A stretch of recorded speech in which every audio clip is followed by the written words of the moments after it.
Ouais. Ok. Ok, c'est bon? Désolé, mais ça me semblait...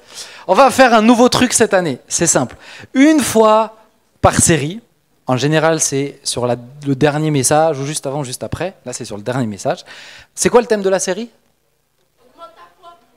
C'est ça le titre, exactement, c'est ça le titre. Augmente ta foi. Et on a fait une série du coup sur la foi. Vous pouvez vous applaudir. Voilà. Je sens que l'ambiance est géniale ce soir. Mais augmente ta foi. Et en fait, on a décidé on avait un truc sur notre cœur, c'était de faire une foire aux questions. Vous avez vu pendant cette semaine, 3 ou 4 fois dans la semaine, sur Insta, on vous a proposé d'écrire des questions. Alors normalement, c'était sur la série. Là, ce soir, vous allez voir, il y a plusieurs questions qui ne sont pas sur la série. Dans mon indulgence, je répondrai à ces questions. Mais l'idée, c'est si vous avez plein de questions sur la série, sur la foi, c'est le moment de les poser. Ok?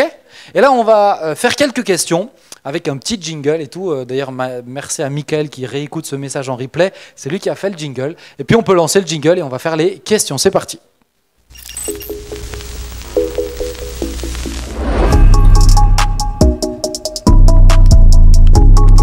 Il est gentil, Michael, hein, il a trimé et tout. Voilà, super. Alors, on va faire les questions. L'idée, c'est pas juste d'occuper ce moment, mais c'est vraiment d'approfondir des trucs qui vous ont questionné. Donc, on a relevé plusieurs questions, ou je ne sais pas si c'était toutes les questions, je n'ai pas fait le suivi, sur Insta, et on va prendre le temps de discuter. Question numéro 1, on va la découvrir ensemble. Oh, bonne question.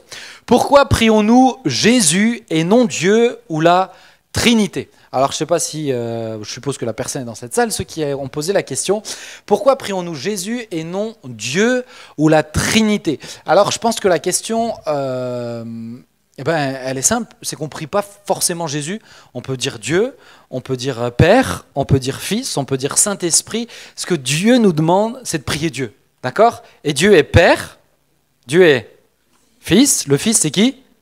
Jésus, donc comme il a un prénom, on peut employer son prénom, et Dieu est également Saint-Esprit. Donc par contre, la Bible est claire, on ne parle que seulement à Dieu, on ne demande que des choses à Dieu, c'est-à-dire il n'y a pas, dans la Bible, on ne voit pas cette notion de prier des saints, même de prier Marie, etc. On prie Dieu, et donc on peut prier Jésus, on peut prier le Père, on peut prier le Fils, on peut prier le Saint-Esprit, et moi je dois dire à titre personnel que c'est en fonction aussi de ce que je dis, que je m'adresse au Père, en Dieu. Vous captez la notion de la Trinité, il y a trois aspects de Dieu. Je vous donne une image. Moi, je suis Benjamin. Avec mon papa, je suis son fils. Avec mon fils, je suis son père. Et avec ma femme, je suis son mari. Vous avez capté? Ça fait 3. Mais c'est la même personne. Ok? Hein, t'as capté? Incroyable. Sacha, il est trop fan de cette image. Sauf que la grosse différence avec cette image dans la Trinité, c'est que c'est 3 personnes différentes, mais en même temps qui forment un. Et ça, c'est quelque chose qui est un peu mystérieux, mais en tout cas, c'est Dieu, d'accord? Ces 3 personnes différentes sont Dieu, mais en même temps, elles sont qu'un, et donc on prie Dieu. Donc tu peux prier le Père, le Fils, Jésus et le Saint-Esprit. C'est bon pour vous? Merci. Question suivante.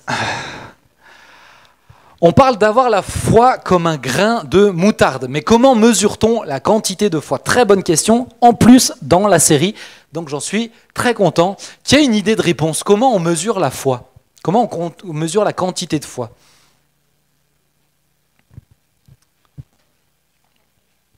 Si vous avez des idées, n'hésitez pas. Hein. Il y en a qui ont une idée? Quentin, tu as une idée? Comment on mesure la quantité de foi?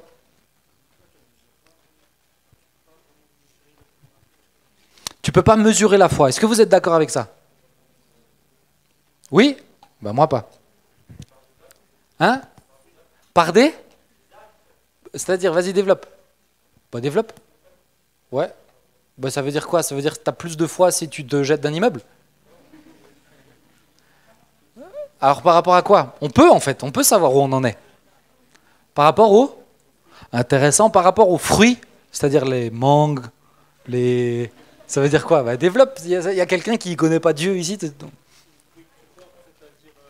Aux fruits que tu portes. Donc si j'ai des bananes sur moi, si j'ai... Attends, viens, je te file le micro, parce que... Ah, écoutez-moi cette voix virile. Par rapport au témoignage que tu es dans la vie, par rapport aux personnes à qui tu parles de Dieu, par rapport à qui tu es aussi au témoin que t'es, par rapport aux prières aussi que tu fais et que Dieu y répond. Ouais, on a compris. Vous avez compris l'idée? Bah c'est ça. Comment tu peux savoir où tu en es dans ta foi, mais en fonction de comment tu vis ta foi. Si tu dis ah ben moi je crois en Dieu, mais que tu lui parles jamais, ou que dès que tu as une galère, le premier truc c'est comment je vais régler mon problème, bah c'est que ta foi elle est peut-être comme ça. Vous me suivez? Si ton premier réflexe c'est de te tourner vers Dieu, c'est que vraiment tu crois qu'il peut sortir de tes galères. Si Dieu te demande de faire ce qu'on appellerait un pas de foi, va prier pour telle personne, et que toi tu dis non, mais s'il se passe rien, bah tu sais où t'en es dans ta foi en fait. Tu sais que tu as besoin de progresser. Vous me suivez?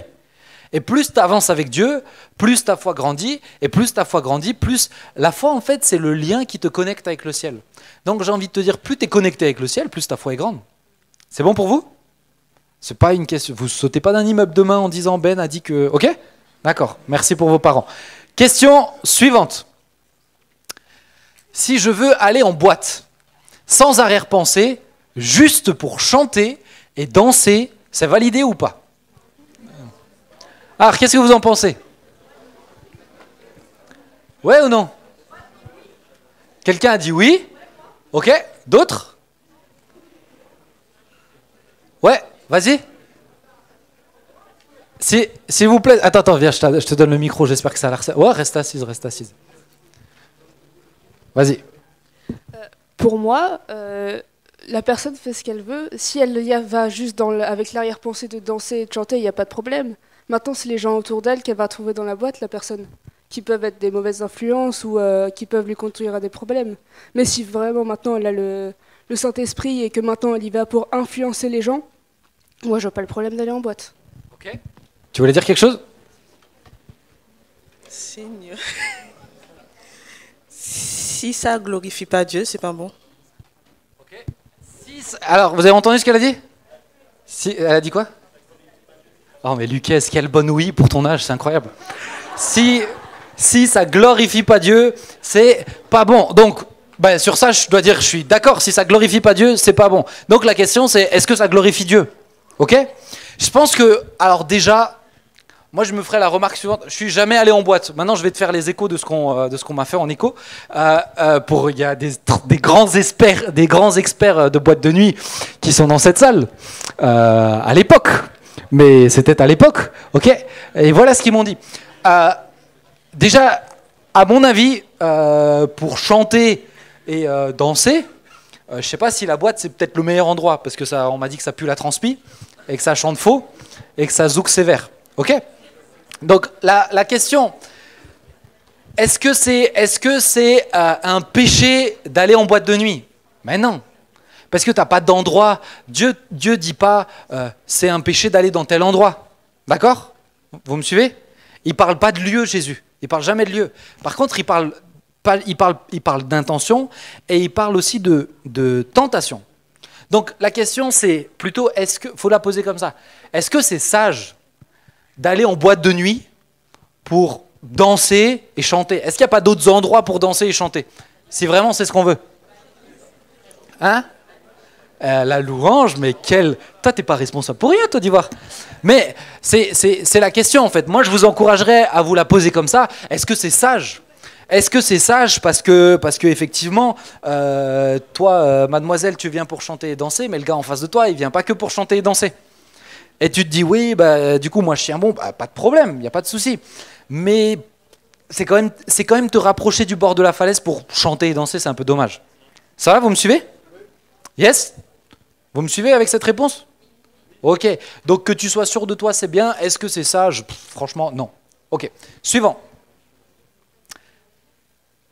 Pourquoi tant de souffrance si Dieu est amour? Alors c'est sûr que là on change d'ambiance, c'est plus tout à fait la même question. Pourquoi tant de souffrance? Parce que si Dieu est amour, c'est une bonne question. Je vais réfléchir, je vais vous le dire comme ça. Pourquoi tant de souffrance si Dieu est amour? Parce que Dieu nous laisse libres. Dieu il est amour, mais Dieu il aime une chose particulièrement, c'est la liberté de chacun. Et ta liberté, tu es libre seulement si tu as deux choix, au moins deux. On est d'accord avec ça? Tu es libre si tu peux faire le bien ou si tu peux faire le mal. On est d'accord avec ça? Si maintenant j'aime mon fils. Je l'aime de tout mon cœur. Je peux mourir pour mon fils. Ok? Maintenant, s'il décide de, c'est simple. Bah, ok, s'il décide de faire sa vie loin de Dieu, ou dans l'alcool, ou à se droguer, et qui passe une vie de souffrance, est-ce qu'on peut me le reprocher à moi? C'est son choix à lui. Et je l'aime, mais je vais le respecter dans son choix. Je ne serai pas amour si je le force, en fait. Vous me suivez? Donc pourquoi tant de souffrance si Dieu est amour? C'est exactement la même chose. Ça ne change rien au fait que Dieu soit amour, qu'il y ait de la souffrance. Parce que c'est le choix des gens. C'est le choix des gens de faire du mal. C'est le choix des gens de tuer. C'est le choix des gens de mentir, de construire des relations sur des choses instables. C'est le choix des gens de se séparer, de divorcer. C'est le choix des gens d'avorter. C'est le choix des gens de violer. C'est le choix des gens de faire tout ça, en fait. Mais Dieu reste amour. Ça va pour vous? Donc Dieu est amour, mais ce qu'il aime par-dessus tout, c'est la liberté. Ok? Pedro? On dirait Didier Drogba. Mec, c'est bon? C'est bon? Ok, est-ce qu'il y a encore une question? Il y a encore une question. Est-ce que... Alors j'ai beaucoup... Ah oui, je l'ai lu vite fait celle-ci. Est-ce que croire que les dinosaures ont existé, ce n'est pas croire en la création de Dieu? Ça, vous êtes déjà posé ces questions? Ouais? Moi, je me les suis posées quand j'étais petit, en fait. Et je vais vous dire ce que je pense. Je me les suis posées quand j'étais petit. Maintenant, voilà mon point de vue. Mon point de vue, c'est que je crois aux dinosaures, moi, en fait. Parce qu'il y a plein de preuves, et que ça enlève en rien ce que la Bible dit. Depuis quand c'est écrit dans la Bible qu'il n'y avait pas de dinosaures? Est-ce que vous avez déjà vu dans la Bible le mot dinosaure? Non, d'accord. Est-ce que vous avez déjà vu dans la Bible des mots d'animaux qui n'existent pas aujourd'hui? Comme quoi? Exactement, voilà ça, exactement. Le Léviathan. Le Léviathan, c'est un animal que notamment tu le lis dans Job, ok? Mais c'est un truc, c'est décrit, ça ressemble à certains dinosaures aujourd'hui.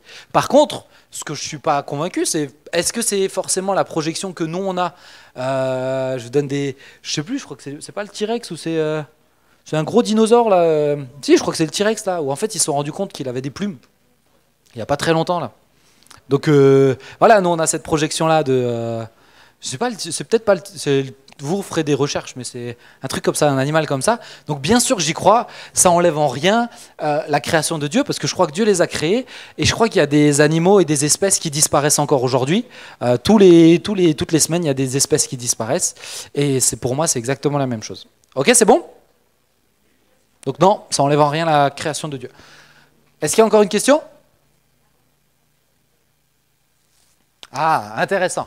Dans Matthieu 17, Jésus chasse un enfant alors que l'enfant... Il chasse un démon. Il chasse un enfant d'un démon.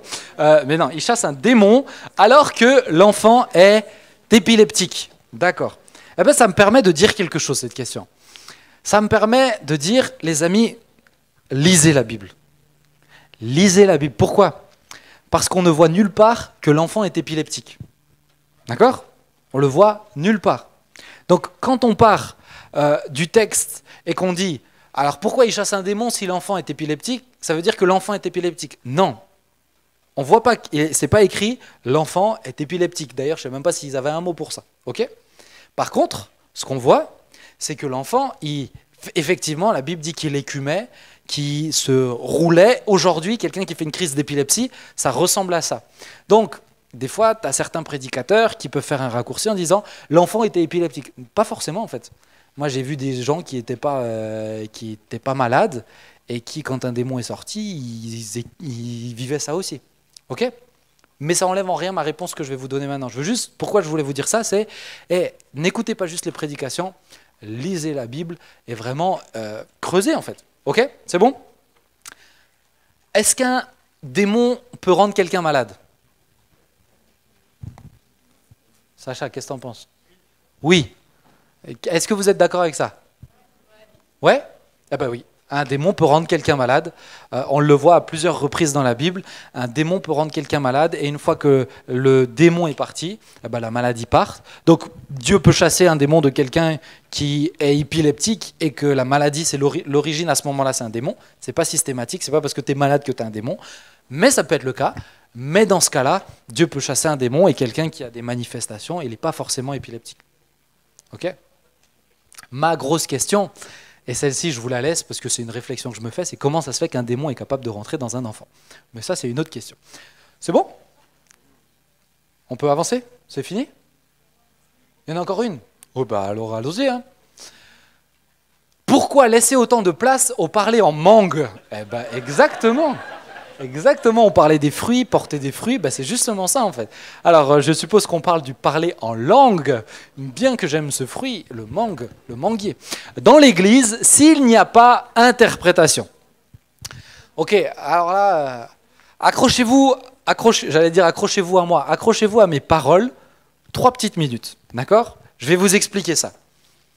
Si vous voulez comprendre ça, il faut que vous lisiez 3 chapitres ensemble. 1 Corinthiens 11, 1 Corinthiens 12, 1 Corinthiens 13 et 1 Corinthiens 14. D'accord ? Si vous voulez comprendre ça, il faut lire 1 Corinthiens 12, 13, 14. Pourquoi ici dans l'église, on parle en langue, on chante en langue, et si tu es là pour la première fois, c'est le moment où on a commencé à chanter et que tu n'as rien compris. Et je te rassure, nous non plus, mais je vais t'expliquer ce que c'est. On croit que le parler en langue, c'est quelque chose que Dieu nous donne qui dépasse notre intelligence. D'accord ? On est d'accord que si Dieu existe, il est beaucoup plus intelligent que nous, il est beaucoup plus grand que nous, et donc il dépasse notre intelligence. Ok ? Ok avec ça ? Tu ne peux pas le mettre dans ton cerveau, Dieu.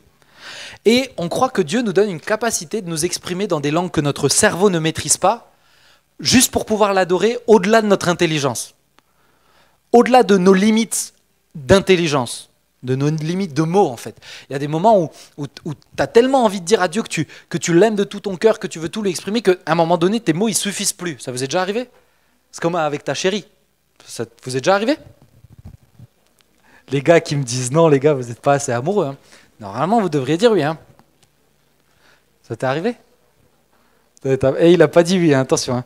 Ok, c'est bon ? Lauriane, attention. Vous me suivez ? Vous êtes avec moi ? À un moment donné, tes mots ils suffisent plus. Donc là, on croit que Dieu donne une capacité, c'est de parler en langue.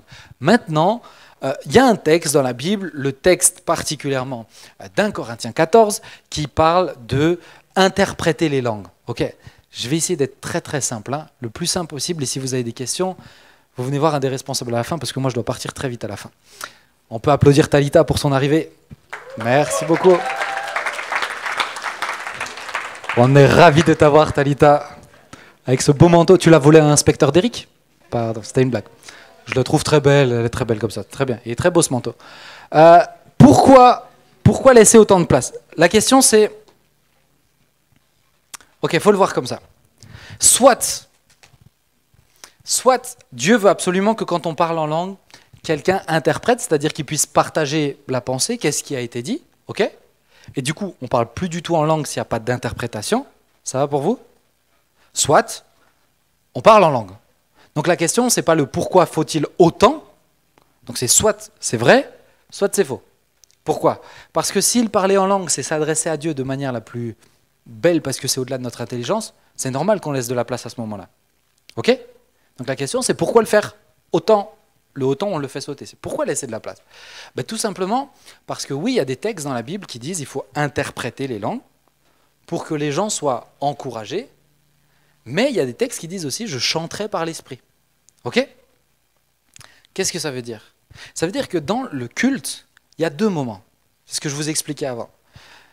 Il y a le moment de la louange et le moment et les autres moments qu'on va appeler plutôt de l'exhortation. Ça va t'encourager, c'est pour toi, ça va te faire du bien. D'accord ? Quand tu viens écouter une prédication, c'est pas Dieu qui est en train d'écouter la prédication. Sauf peut-être pour taper sur les doigts du prédicateur, et on va prier pour lui tout à l'heure, parce qu'il a une sacrée pression maintenant. Ok ? Mais la prédication, elle ne dit pas... Dieu, à la fin de la prédication de Tim, ce soir, il ne va pas dire oh, « Qu'est-ce que ça m'a fait du bien dans ma foi ? Oh, j'ai progressé, je le sens. » Ok, vous avez compris ? Dieu, il a toutes les cartes. La prédication, elle est pour te faire du bien à toi. Vous me suivez ? Quand Dieu donne une parole de connaissance, pour ceux qui connaissent, etc., si tu es nouveau, tu te poses des questions, n'hésite pas à poser. Mais quand Dieu donne une parole de connaissance, il y a quelqu'un dans cette salle, tu es malade, Dieu, il n'est pas en train de se dire « Ah, c'était une parole pour moi ». Non, c'est lui qui donne les paroles. D'accord ? Donc c'est pour toi. Ça, c'est de l'exhortation. Ok ? Donc quand y a quelqu'un qui parle en langue à un moment où ça doit être, où c'est pour toi, c'est de l'exhortation, il faut qu'il y ait une interprétation. Ça va, vous me suivez? Mais il y a un autre moment dans les moments où on se rassemble. C'est de l'adoration, c'est de la louange, c'est le temps de louange qu'on a fait avant. C'est un moment où c'est pas à propos de toi, c'est à propos de lui. Et dans ce moment où c'est pas à propos de toi, c'est à propos de lui, bah c'est naturel de parler dans des langues qu'on comprend pas, parce que c'est au moment où on a plus de mots en fait, et ça nous dépasse, ça va beaucoup plus loin en fait que juste notre intelligence. Bah c'est normal de lui dire et de croire que c'est lui qui utilise ça en nous pour le louer et l'adorer, tout simplement dans ce moment-là, sans forcément que ça soit interprété. Ça va, vous me captez? Ok, c'est vraiment, si vous avez des questions, il ne faudra pas hésiter à venir nous le poser, etc. Et peut-être juste pour vous expliquer ça. À l'église ici, il y a des années de ça, nous, nous, même pas moi, mais mon père, mon grand-père, ils ont connu le avant et le après le chant en langue. Parce qu'au début de l'église, on ne faisait pas ça. Et en fait, c'est venu à un moment donné, et c'est venu naturellement. Et à ce moment-là, moi, je peux vous le dire d'expérience, c'est très souvent, je vous dirais 90-95% du temps, dans des temps où on chante en langue, que Dieu me donne des paroles de connaissance pour les gens. En fait, c'est des moments où le ciel et la terre sont tellement plus connectés, sont tellement connectés en fait. Ok? Ça va pour vous? On a connu le avant et après, et c'est pour ça que nous, pour le coup, je peux dire, on laisse autant de place, parce qu'on a connu le avant et après. Et on sait à quel point c'est extraordinaire. Yes, c'est bon? Ok. Est-ce que vous avez...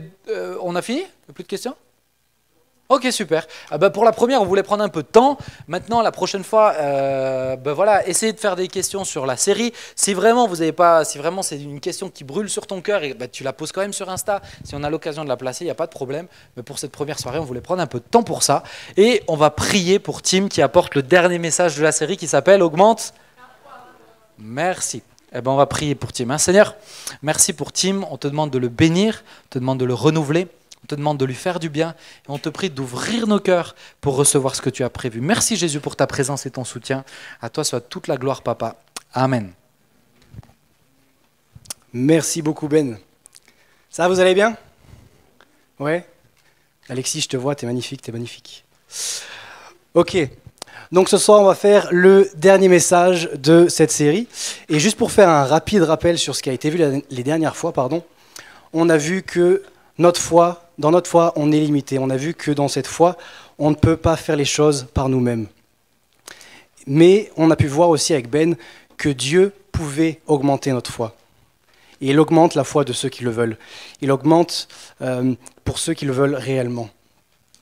Mais pour ça, tu as besoin de faire un pacte avec toi-même. Tu as besoin de faire un pacte entre toi et Dieu pour pouvoir avancer avec lui, pour pouvoir avancer dans cette foi. Et la dernière fois...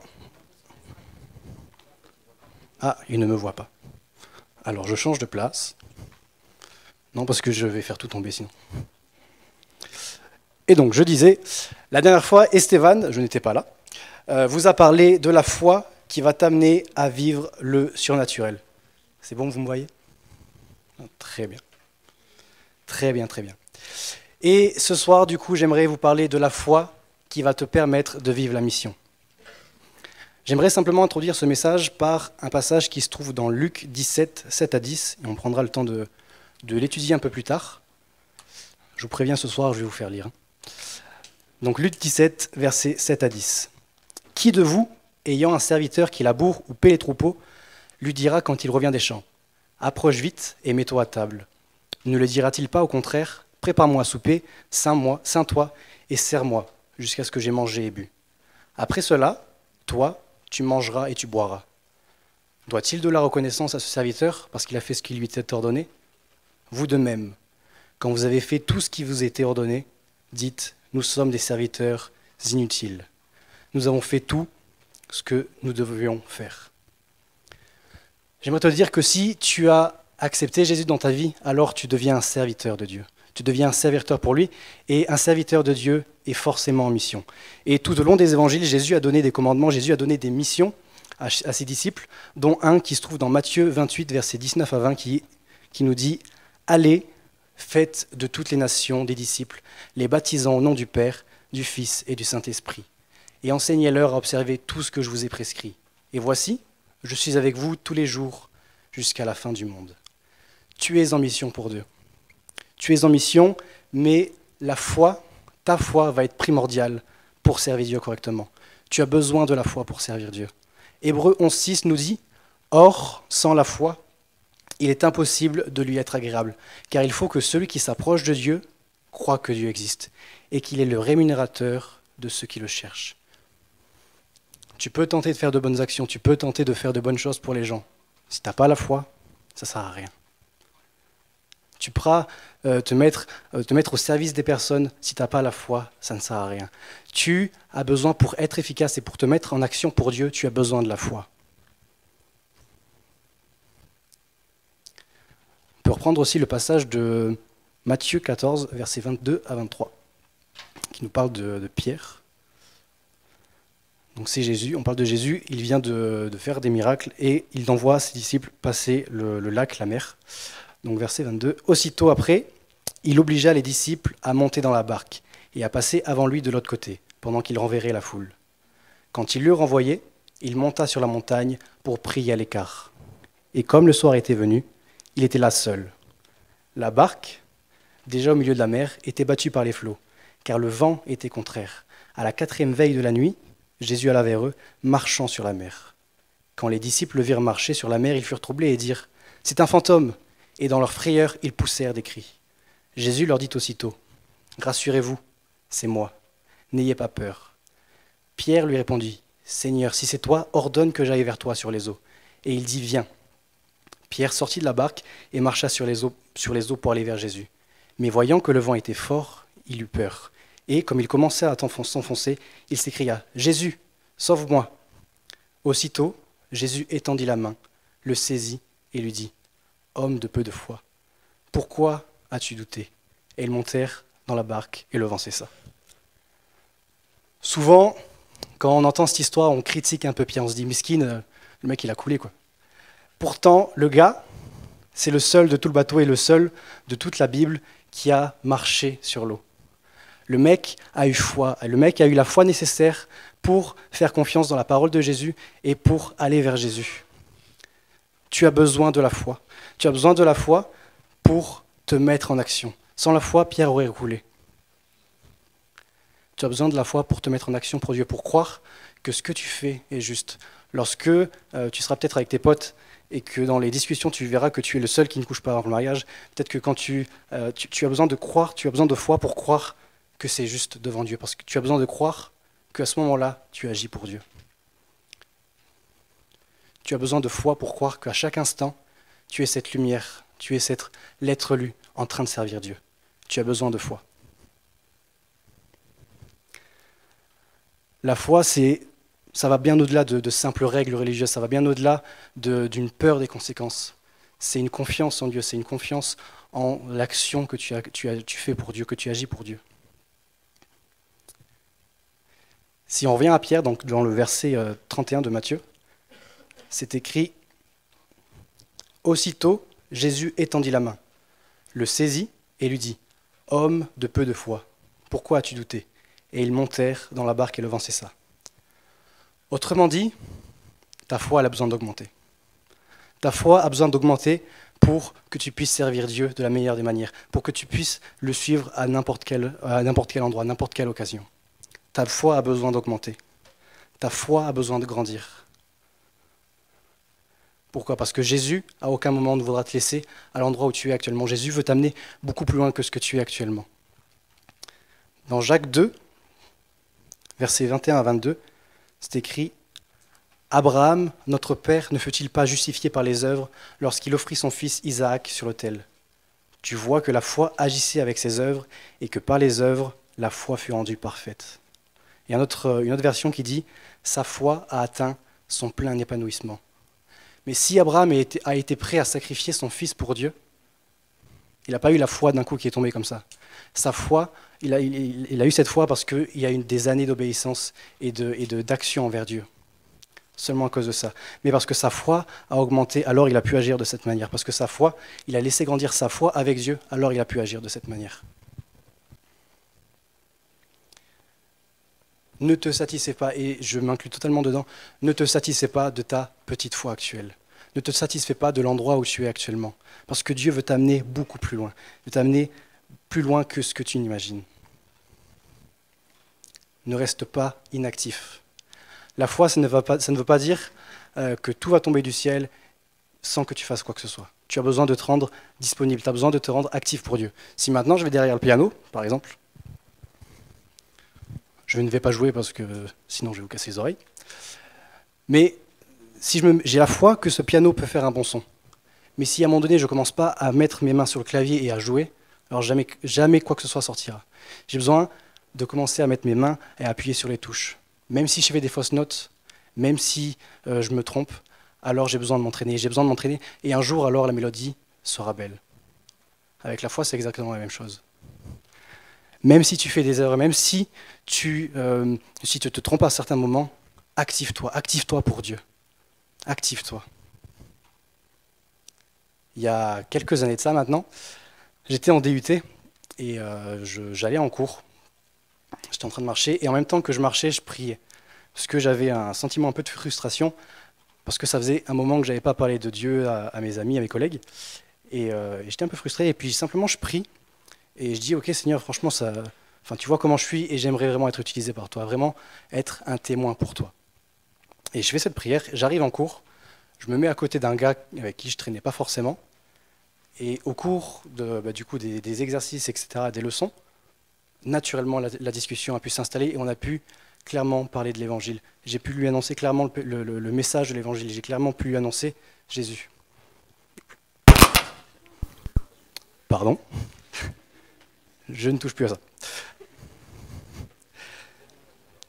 13e mois ? Ça va. Mais ce gars-là, je ne sais pas ce qui est devenu plus tard, je ne sais pas ce qu'il est maintenant, mais je sais que j'ai pu lui parler de Jésus. Mais parce qu'à un moment donné, je me suis rendu disponible auprès de Jésus pour pouvoir être utile. Ta disponibilité aura un impact sur ton efficacité. Rends-toi disponible, mets-toi à l'action. Encore une fois, même si tu fais des erreurs, c'est pas grave. Mets-toi à l'action pour Dieu. Crois que Dieu veut agir avec toi et que et vraiment agis et vraiment, mets-toi en action pour lui en fait, tout simplement. Ne reste pas à rien faire. Rien faire, c'est à la portée de tout le monde. Ne reste pas à rien faire. Ose te mettre en action pour Dieu.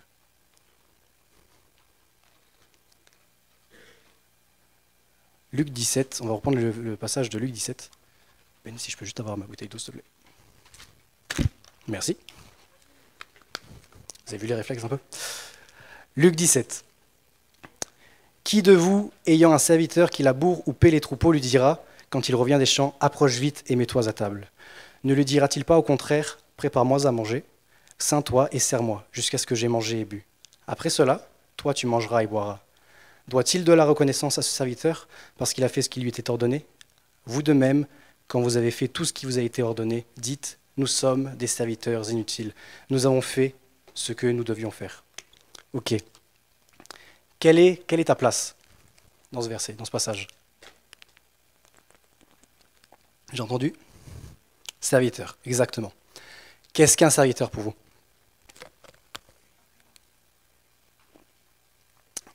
Alors, notre bof de pasteur a dit une femme, si jamais. J'ai lu sur tes lèvres, mon cher Ben. Il a dit une femme, voilà, on est d'accord, il a dit une femme. C'est pour venger Lucas, bref. Ok, c'est quoi un serviteur ? Alors, je vais pas me venger, si jamais. Vraiment. Je vous lâche pas, hein. C'est quoi un serviteur ? Quentin ? Attends, j'arrive. Quelqu'un qui est au service d'une autre personne. Ouais, ok. Quelqu'un d'autre ? Non mais vous êtes sérieux avec moi, c'est pas un mot compliqué non plus. Tiens Camille, toi t'es une responsable. Hop. Qu'est-ce qu'un serviteur ? Oui. Eh ben, c'est quelqu'un qui se rend disponible et qui est juste ouvert pour faire des choses aussi simples soit-elles. Ouais, excellent. C'est ça être un serviteur. Juste une petite définition que j'ai trouvée sur Internet. Un serviteur, c'est celui qui a des devoirs, des obligations envers un souverain, un État. Celui qui engage toute son activité, son énergie, sa passion au service d'un idéal. Souvent, dans notre monde actuel, on n'aime pas le mot serviteur parce qu'il y a une connotation négative, il y a une connotation où on est un peu soumis. Et on préfère utiliser le mot bénévole, volontaire. Mais ici, Jésus nous parle d'un serviteur. Là où un bénévole ou un volontaire va agir de la manière qu'il veut, et quand il le veut, lui, Jésus, veut que tu sois un serviteur. Un serviteur, ça va être quoi? Juste quelques caractéristiques. Un serviteur, comme l'a dit Camille, est disponible. Un serviteur est rempli d'humilité. On va revenir dessus après. Un serviteur connaît son maître. Est-ce que tu connais ton maître? Est-ce que tu connais ton maître? Tu ne peux pas deviner les désirs et les envies qu'il a pour toi si tu ne passes pas du temps avec lui.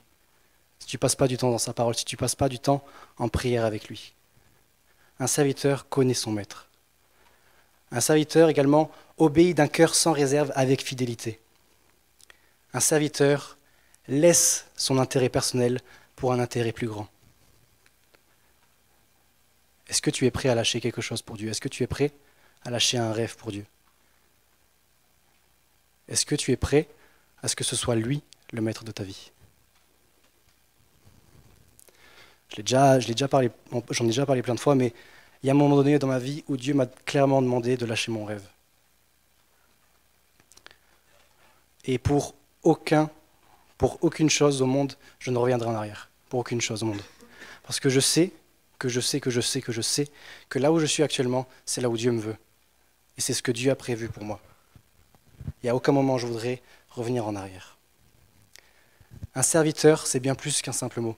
C'est une manière de penser, c'est une manière d'être. Il y a un deuxième mot qui me dérange un peu dans le dernier verset, c'est « Nous sommes des serviteurs inutiles ». Nous sommes des serviteurs inutiles. Oh, qu'est-ce que c'est? Ok, est-ce que inutile, ça veut dire qu'on ne sert à rien pour Dieu?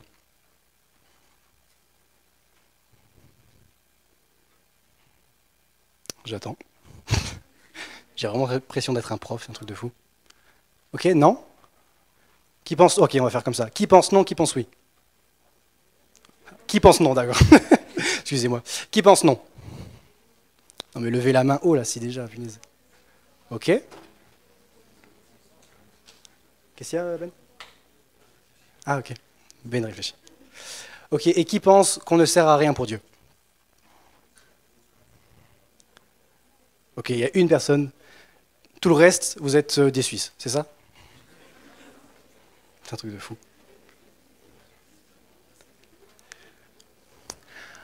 Le contraire du coup d'inutile, ça va être utile, ça va être indispensable. Et forcément, puisque Dieu est Dieu, alors tu vas être inutile. Puisque Dieu est Dieu, tu es inutile, Dieu est Dieu, tu es une fourmi, quoi. À un moment donné, soyons réalistes. Tu es une fourmi face à lui. Mais puisque tu es son serviteur, il t'a racheté, alors il décide de t'utiliser. Il décide que tu es cet outil entre ses mains. Mais tu restes inutile. Peut-être que tu as réussi à amener quelqu'un à Christ parce que tu as témoigné à cette personne. C'est très bien, c'est magnifique. Mais tu restes l'outil, c'est Dieu qui agit. Peut-être que quelqu'un a été guéri au travers d'une de tes prières. Au travers d'une de tes prières, ouais. Au travers d'une de tes prières, c'est très bien. Mais tu restes l'outil. Tu restes ce serviteur inutile. Et notre version nous dit, pour ce même passage, « Nous ne sommes que des serviteurs sans mérite particulier. Nous n'avons fait que notre devoir. » Autrement dit, le serviteur ne cherche pas à obtenir quelque chose. Le serviteur n'est pas là en train de faire du chantage, à se dire « Ok Seigneur, tu vois, j'ai prié 5 minutes aujourd'hui, il faut que tu me bénisses. Seigneur, tu vois, j'ai agi pour toi aujourd'hui, j'ai parlé de toi, alors il faut que tu me donnes une femme. » Bande de coquins. Mais c'est pas comme ça que ça marche avec Jésus. C'est pas comme ça que ça marche. Ne cherche pas à obtenir quelque chose avec Dieu. J'ai déjà raconté ce témoignage la dernière fois, mais il y a plus d'1 an maintenant, je suis parti en Grèce avec des amis. Et lors de ce voyage, j'ai lu un livre qui s'appelle « La vision du stade ». La vision du stade, d'ailleurs, que j'ai prêté à Sarah Vido, qui doit me le rendre le 15 octobre. Le 15 octobre, j'ai dit. Je ne te mets pas la pression. Mais ça, du coup, en fait, ce livre raconte l'histoire d'un pasteur qui a dû quitter le ministère à cause de ses mauvaises motivations et à cause de certaines blessures qu'il avait au fond de lui. Et alors que je lisais ce livre, on était en voiture, ce livre a été comme un miroir pour moi. Comme un miroir, et c'est comme si Dieu me parlait directement au travers de ce livre. Et il me disait, mais est-ce que tu me sers moi ou est-ce que tu sers ton orgueil? Est-ce que tu me sers moi ou est-ce que tu sers tes intérêts? Est-ce que tu me sers moi ou tu cherches juste à avoir quelque chose en plus auprès de moi? Qu'est-ce que tu cherches? Et c'est ma question ce soir. Qu'est-ce qui est réellement dans ton cœur? Quelles sont tes réelles motivations? Quelles sont tes réelles motivations pour Dieu?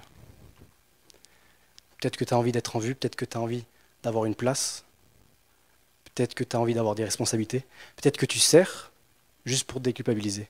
Je ne sais pas. Pourquoi est-ce que tu sers Dieu?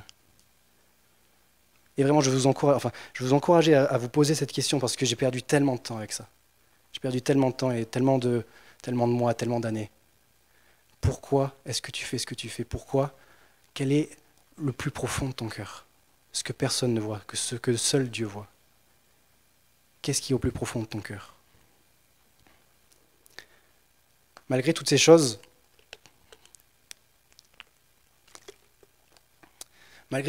Dieu choisit de nous faire confiance et choisit d'avoir cette collaboration avec nous en fait. D'avoir cette coopération, d'avoir cette relation avec nous.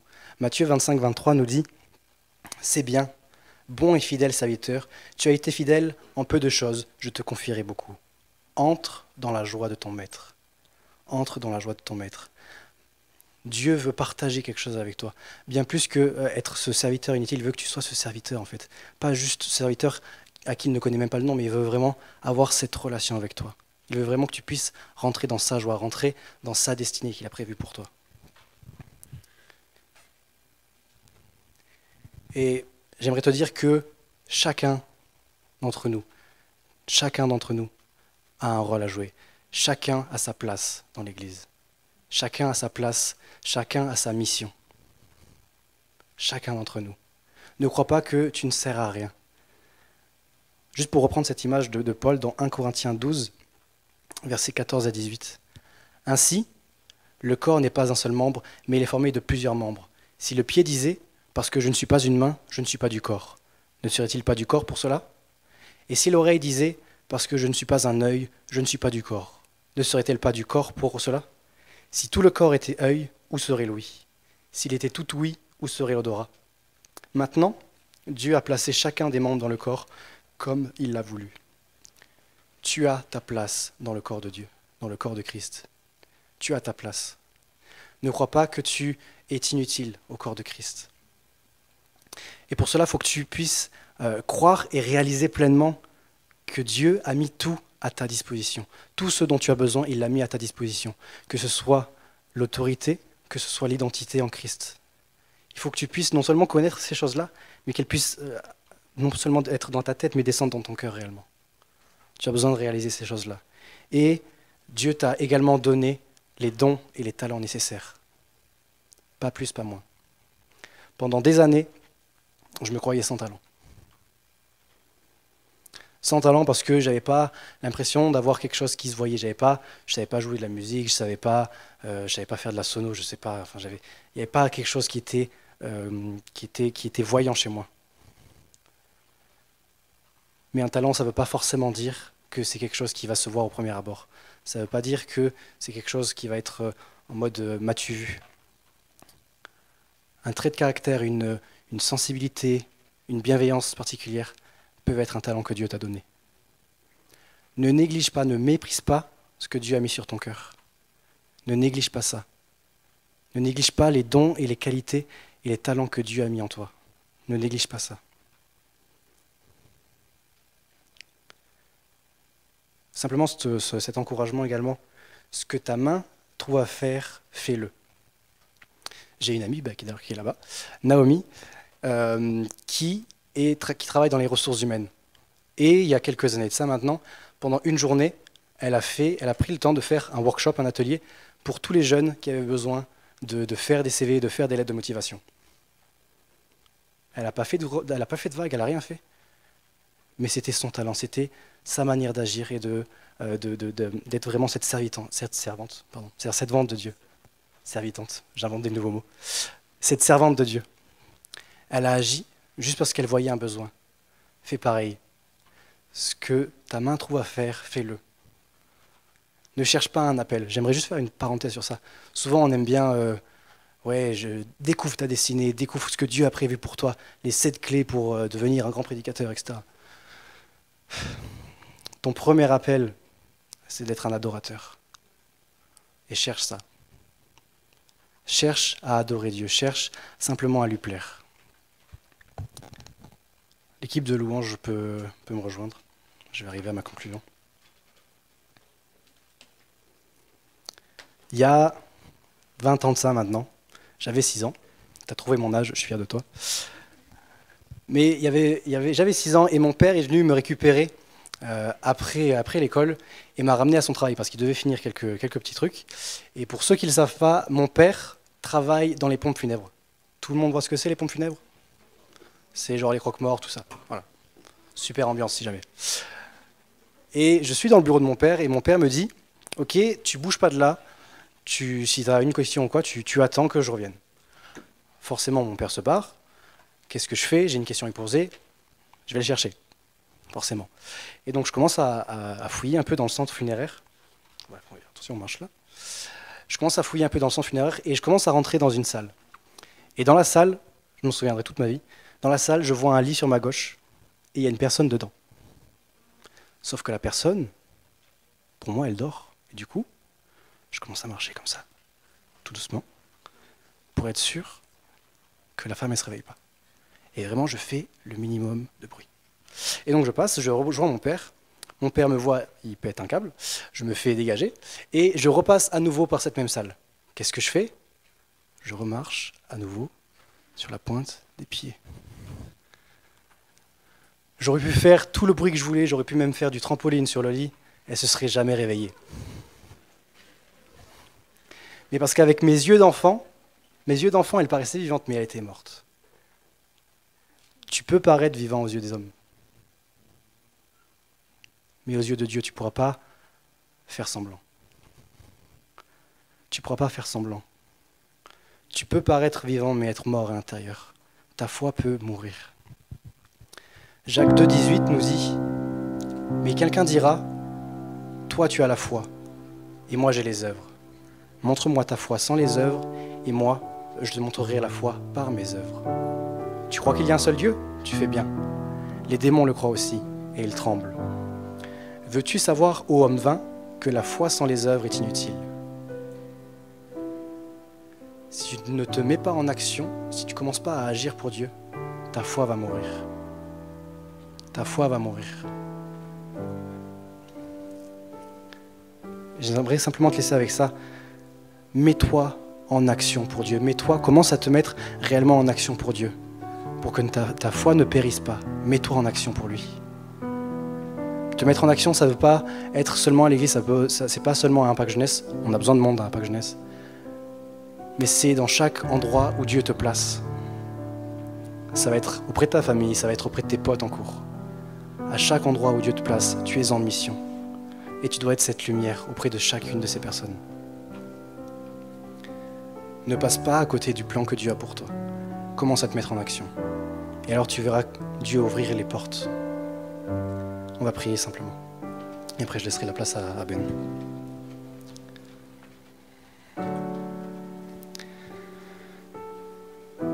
Seigneur Jésus, on a tellement besoin de toi. Je m'inclus tellement dans cette prière, j'ai tellement besoin de toi, Père. On a tellement besoin que tu augmentes notre foi, Seigneur, pour agir pour toi. D'un cœur simple, d'un cœur pur, d'un cœur sincère. Mais on a tellement besoin que tu agisses. On a tellement besoin que ce soit toi qui dirige toutes choses. On a tellement besoin de toi. Tellement besoin de toi pour que tout notre être entier, que notre cœur, que nos yeux soient centrés et dirigés vers toi. Aide-nous jour après jour. Dans le nom de Jésus. Amen.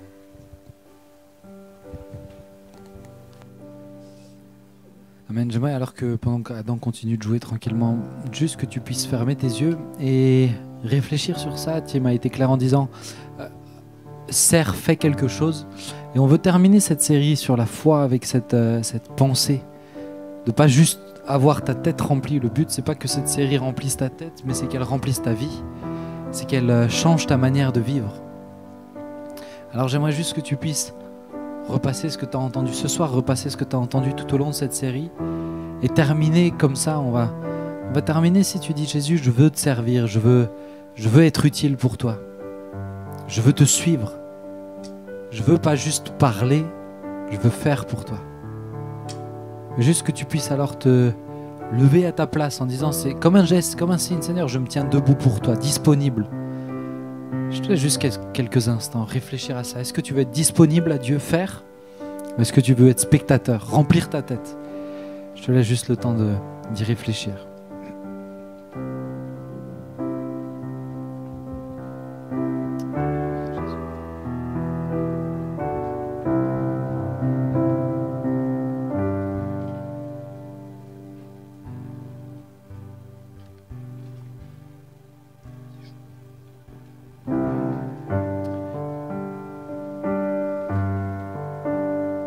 Seigneur, je prie que chaque personne qui se lève ne se lève pas à la légère. Chaque personne qui se lève ne se lève pas parce que d'autres se lèvent. Parce que toi, ce que tu sais, ce que tu connais, c'est les cœurs. Tu sais exactement la vérité dans le cœur de chacun. Je te prie qu'ils mesurent bien la décision qu'ils sont en train de dire ou la prise de position qu'ils sont en train de prendre. De déclarer, je me lève pour Jésus, je veux être disponible pour Jésus, je veux faire pour Jésus. Et en rentrant chez toi ce soir, tu ne peux pas juste dire je fais ce que Dieu me montrera. Non. Timothée l'a bien dit, c'est ce que ta main trouve à faire, fais-le. Et c'est comme ça que ta foi sera utile. Et c'est en utilisant ta foi qu'elle va grandir. Seigneur, je prie que tu les aides, Seigneur, à comprendre cela. Et je te prie que nous ensemble, parce que je me tiens debout avec eux, on puisse progresser. On puisse aller de l'avant, Jésus.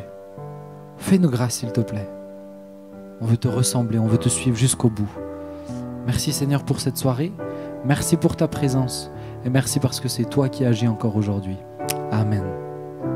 Amen. On va prendre ce chant ensemble comme une déclaration. Jésus, je te suivrai. On va terminer comme ça. Et ensuite, il y aura l'after. Puis on vous laissera encore le temps de connecter ensemble.